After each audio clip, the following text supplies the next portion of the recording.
Two more Russian armored personnel carriers were moving to reinforce the position, but fell into an ambush.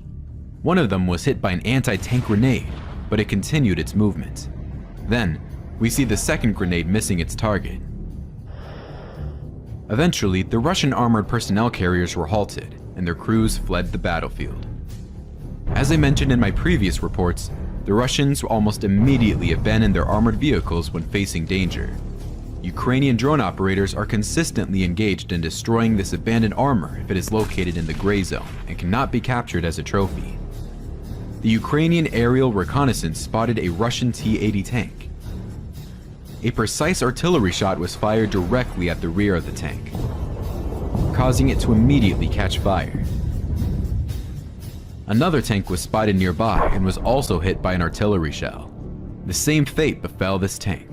It caught fire and burned for a long time until its interior was completely consumed. Eventually, the turret of the tank was blown off.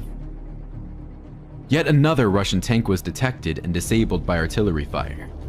Like the others, it caught fire and burned out entirely from the inside. An interesting video has surfaced on the internet. Near the burnt tank, Russian soldiers held a funeral procession. They placed a wooden cross right next to the tank and prayed for their fallen comrade.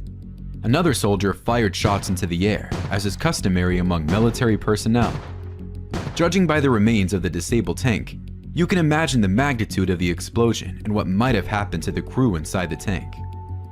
Ukrainian artillery also successfully targeted and hit two more S-24 self-propelled howitzers. The first Russian mortar was positioned in a visible and elevated location, making it an easy target for the Ukrainian artillery, which successfully hit and disabled it.